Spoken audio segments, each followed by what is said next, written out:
the cat flaps. So if you're banging, that's what that is. So yes, my name's Dina. I am a rapid transformational therapist, and I have been working with mental health within the community and individuals for over 25 years. And I am a hypnotherapist, social scientist. So I am very much looking forward to sharing some of the information with you today around mental health, and particularly around loneliness, because that was what Zoe had said is one of the things that keeps kind of coming up during chats and feedback, is the fact that we feel a bit lonely. And it's something that I absolutely resonate with as well, because obviously I work alone in my home. And although I do one-to-one support as well as group work support, a lot of my time is spent on my own. So I absolutely understand how it can feel sometimes. If you've got any questions, please just pop them in the chat. I'm happy to look through them and answer them towards the end, or as we go through, just depending on whether it comes up or not. And yeah, so I'll just get started.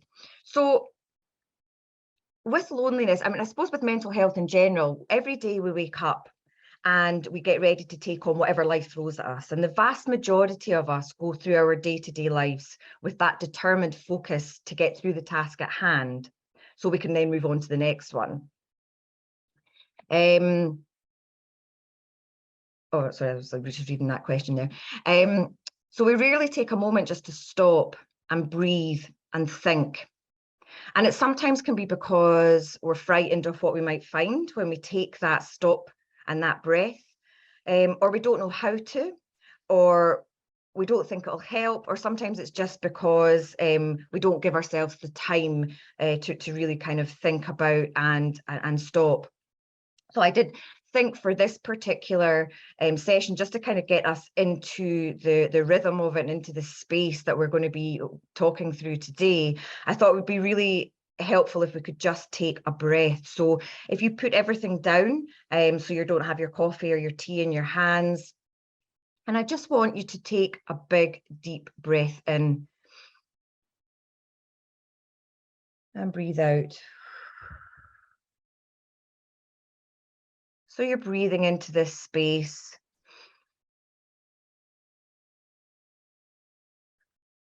Breathing into this moment and inviting a sense of ease and relaxation into the body. And allowing yourself to feel comfortable in this space. And the importance of breath and our mental health is that breathing really helps us to slow down, to stay in the present, to stay focused. And when we relax our bodies, our minds automatically relax with us. And so it's just really important that we remember to stop and breathe regularly throughout our day. Whew, okay, so each of us are unique in our experiences, but really having open conversations about these feelings of loneliness brings comfort, about knowing that we're not alone in our experiences, because loneliness can be all-consuming. And there's such strength in shedding light on what you're feeling, and there's solace in sharing these hardships together. So we combat loneliness through community, through reaching out, through support from friends and family and other organisations. But this poem from Rupi Kaur really sums up loneliness, I think, really well, and it's really short, so I'm just going to read it to you. So the irony of loneliness is we all feel it at the same time together. And he so profoundly states that there's an irony to this, because when we feel alone, it often makes us feel completely isolated, even though there are so many other people who feel the same way. It's a shared experience. We don't have to feel ashamed of our loneliness. It's something that so many of us silently struggle with. So Some degree of loneliness is, of course, inevitable. We all have varying levels of experience of loneliness throughout our lives. We can't mention loneliness without mentioning the dreaded C word, COVID. But we were very isolated, very lonely. And we as humans have an inherent need for connection. And connection is the key word here when we're talking about and thinking about loneliness. But you can be around a lot of people and still feel lonely. And I think that's very important to remember as well. So poet Mary Sarton stated, loneliness is the poverty of self, but solitude is the richness of self. So someone can be alone and not lonely, and someone can feel lonely even when they're surrounded by people. And in these situations, we're not experiencing loneliness. We're simply being ourselves. And it's nice to be alone sometimes, to enjoy the quiet and take the time to reflect. And it can be healthy to be alone with our thoughts. So loneliness can be a result of many situations or a combination of situations, but persistent loneliness we know can cause stress, anxiety, insomnia, and depression. And the link between loneliness and anxiety and depression can be self-perpetuating.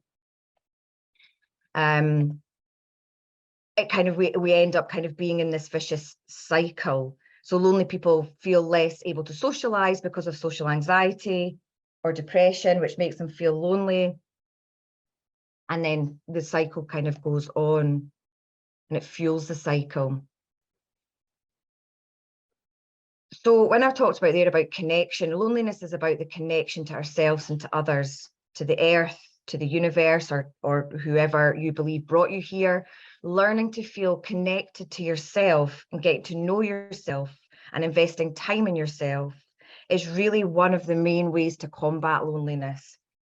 So notice how connected you are in the broader sense.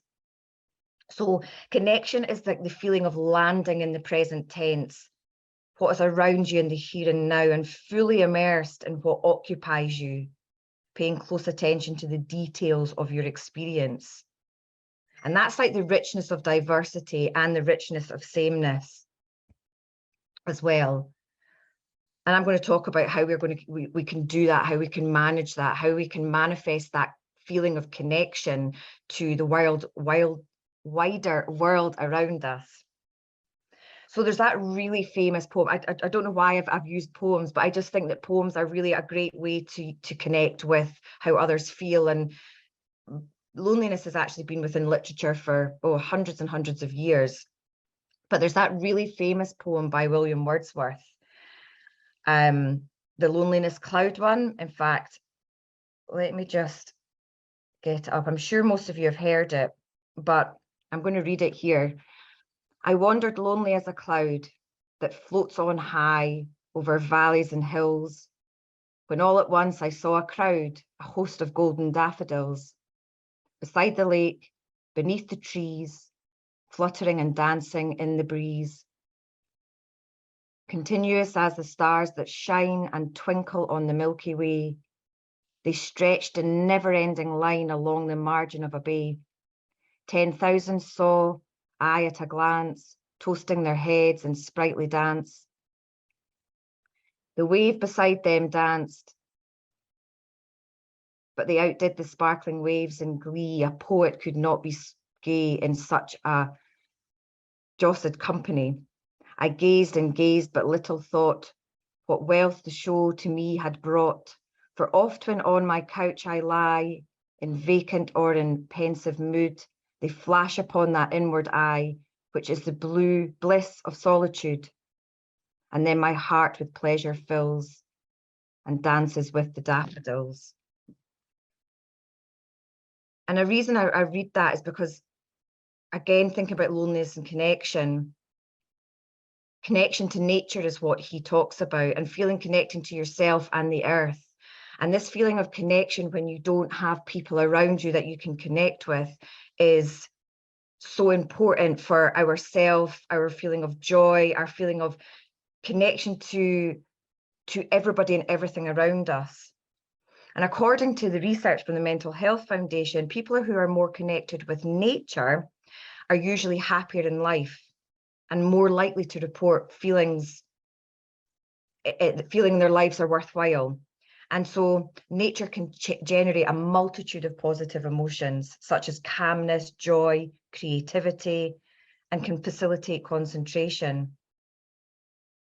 We feel calm and stable and strong and rooted when we're around nature. Really big, strong, bold emotions that keep us level and keep us feeling that kind of connection. So being grounded and stable and strong and rooted helps us sleep better, reduces stress and anxiety, and makes us a lot more focused and productive. And there are lots of ways we can ground ourselves, but the most powerful can be found in the outdoors. And some experts believe, and this is a really recent study, simply sitting or standing in a grassy park and practicing mindfulness, which is what we're going to be practicing in a wee minute, for about 20 minutes, only a couple of times a week, can significantly improve your mental health. And one UK study found that when the participants were walking in green space to contemplate the trees or listen to the songs of the birds, their feelings of loneliness decreased by 28%. When those volunteers were in places where they felt socially included, their sense of loneliness decreased by 21%. So being grounded in nature, feeling connected to something a little bit higher than yourself, something that brings you true joy and awe, because nature really is awesome, your sense of loneliness decreases and your sense of connectiveness or connectedness increases. And the beautiful thing about nature, even if you live in a highly urbanized area, is nature is actually all around us, and you can find it whenever you are out. Even when you're inside, you can find nature by looking out the window. And this grounding in nature with intention, which is really important to emphasize, really sort of standing, being aware of, and really emotionally sensing where you are and how you connect to the nature, the world, and the world around you, is the energy that fills you and decreases that loneliness. So where energy follows focus. And that's why it's so important that when we are out in nature or are doing this exercise, we're focusing on what it is that we're seeing and how life blooms. And there's even that kind of idea of when you're feeling really anxious and you think about nature and you see the changing of the seasons, that change of the season represents how anxiety in your body will come and go. It will always dissipate at a certain time. And I think nature is such a wonderful way to really visualize how anxiety works in our body, but again, with this connectedness. So I thought we could practice this just now, about really kind of noticing nature. If you can, look out a window and find something that you can focus on. If you don't have a window, you're not next to a window, just for the sake of practicing this particular exercise, you can pick something that's around you that has some detail in it that can help you practice this particular activity. So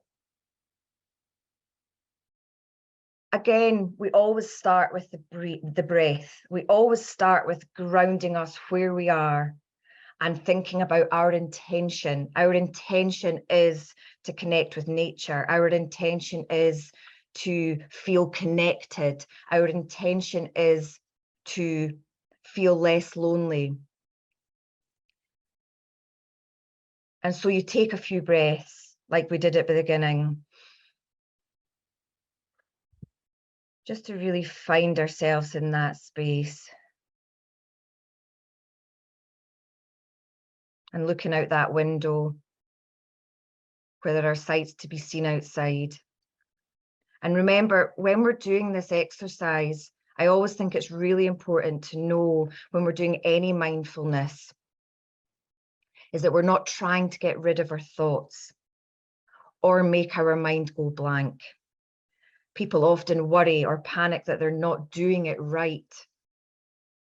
But this is really about you and your experience in focusing. So your mind will wander, and that's absolutely okay and it's natural. When you notice it wandering, just bring your focus back onto what you're looking at.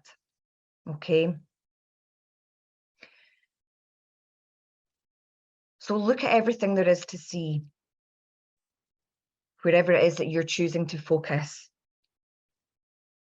Avoid labeling and categorizing what you see. So instead of thinking bird or stop sign or leaf, I want you to try and notice the colors,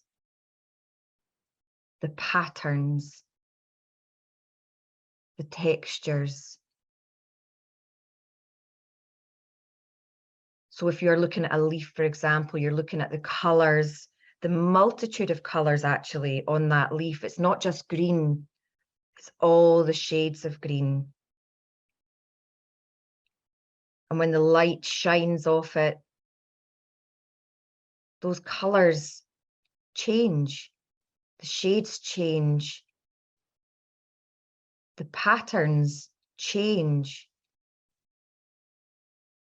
with every breath of wind that goes through anything. You will see the change in shape and texture and color. I want you to really notice that, really fix in on that.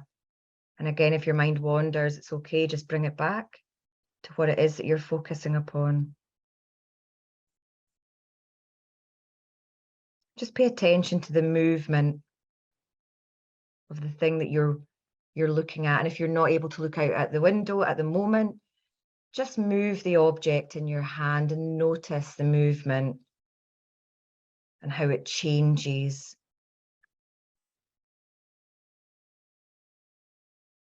Noticing the many different shapes present in this small segment of the world that you can see right now.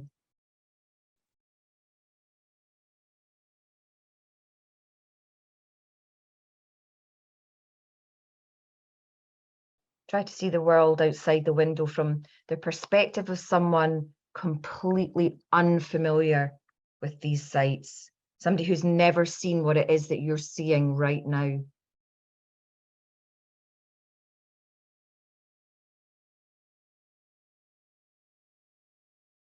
You're being observant, but not critical. You're just being so aware.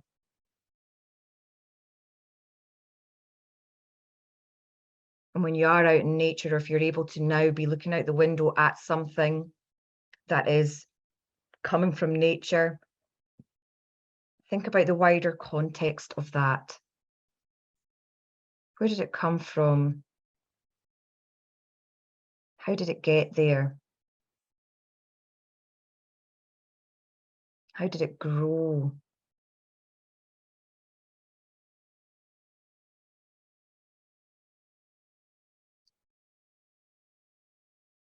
And just keep breathing and bringing your awareness back to what it is that you're looking at, the colors, the textures, the patterns, how it changes and moves.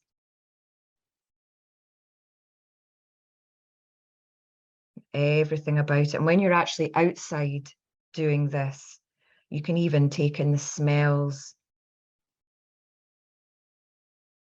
good or bad, just noticing the smells.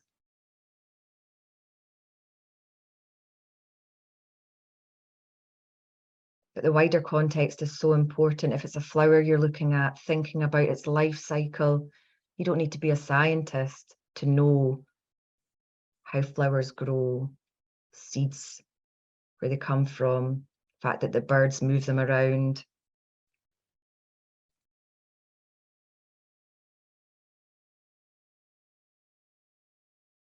And it's really just knowing and being aware that we're all connected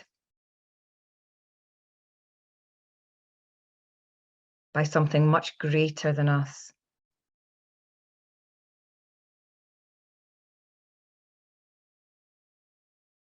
And nature, just in itself, is just so powerful. And when you have this intention to feel connected, to feel grounded,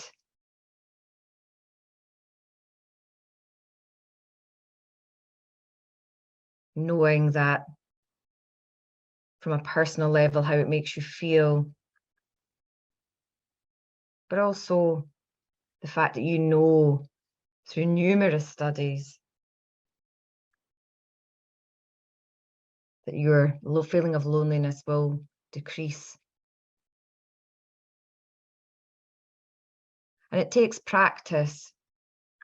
Like anything, our mind is a muscle. And it just takes practice. But you can remember as well, even if you're having to do a task, so you're needing to go to the shop to buy some milk for your cup of tea. And if you remember this activity, as you're walking to the shop, you can just stop and breathe and notice. Sometimes I like to look at people as well. I find that that is really grounding. But that would be a whole other session. So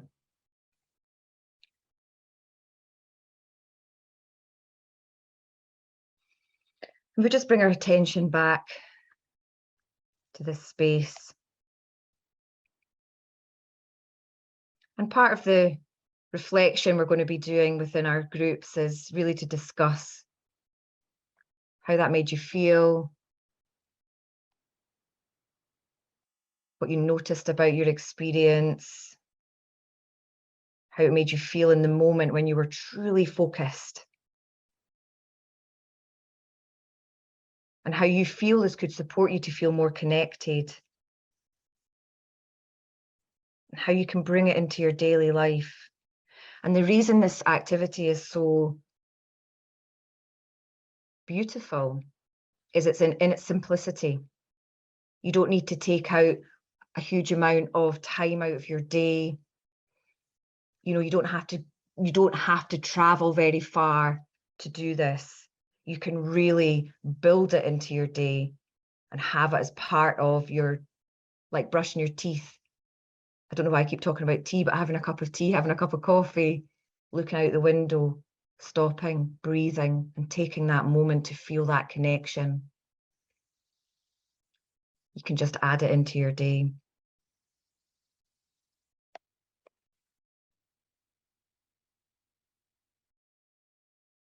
And I think once we've done that, and once we're feeling a bit more connected, a bit more focused, a bit more grounded, because it will help with your concentration, it will help you to feel more joy within yourself. And talking about joy, it's about scheduling, allowing yourself to schedule joy into your life. And I often talk about the power of passion. When we're doing activities that we love and bring us joy, and feelings and emotions they evoke are so powerful and positively affect our mind, body, and soul, which is all connected. Once you've done this exercise, it's often good to really, really, truly think about what brings us joy. And I want you to kind of take a moment to really think about what brings you joy. Because when we schedule joy into our lives, we're connecting to self, really connecting to self, and it increases our confidence and how we feel about not only ourselves, but actually others too. When we're in that flow of love and creativity and newness or learning, we tend to forget about the negative aspects that life can bring. And again, it helps us really stay in the present moment. thus lowering the intensity of anxious thoughts and feelings. It decreases apathy and increases our confidence in general, and that connectivity that I keep talking about. And the more often we do what brings us joy, the more resilience we build to what is less joyful. And again, that's something that has been proven many times, that the scheduling of joy will, in fact, do that, build that resilience, build that sense of purpose, expand your creativity. You're all creative anyway, and this just helps you to enhance that creativity. And scheduling joy, it doesn't have to be big, over the top activities such as going on holiday. Yes, that often brings many people joy, but that's not something that you can schedule into your life on a weekly basis. So if you've got a pen and a piece of paper, I want you to really think about what brings you joy. A couple of small things, maybe. Do you know, it can be putting extra butter on your toast. It can be sitting outside in silence. It can be sitting on a bus when you've got really nowhere to go. You just want to be on part of that journey. I want you to think of 3 things that bring you joy. And once you've written those down, I want you to put a love heart around them. It sounds twee in many ways, but actually it just helps us to focus in and help us to really focus in on the joy and the feeling that evokes within our bodies when we're thinking about those things. We feel so connected to self, so true to our authentic selves when we do that. So I'm just going to give you a moment and I'll read through the questions here just as you do that.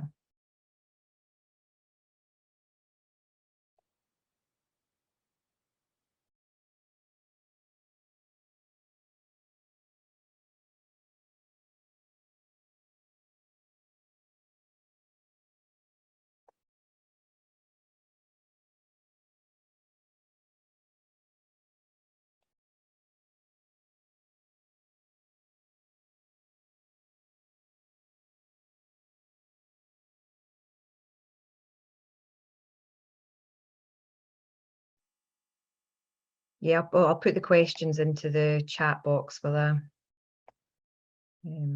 from me.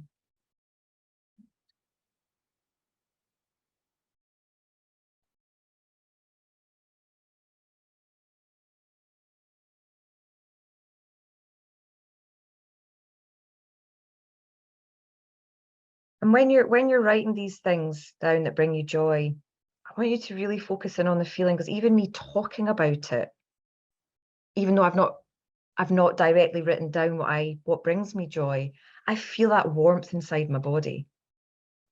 I really do.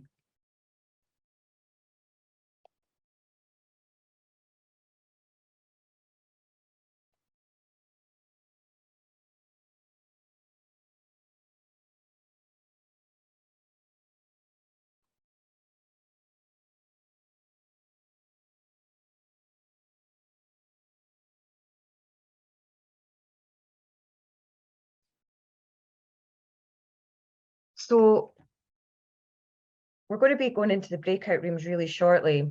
And I just want to say that this focus on our mental health and anxiety and loneliness, we all know that we can reduce loneliness by, joining groups or volunteering or making time to meet up with friends.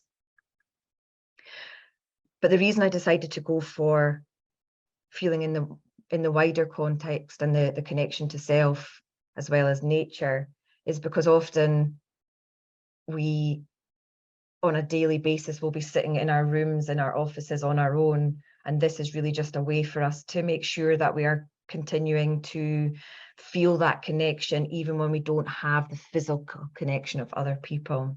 So I hope you found that useful, and I hope you'll be able to bring that into your lives, into your working days. You're very welcome. And yeah, so Zoe, are we going to go into the rooms? And I've put the questions up in the chat box just for you to, and obviously come up with your own questions.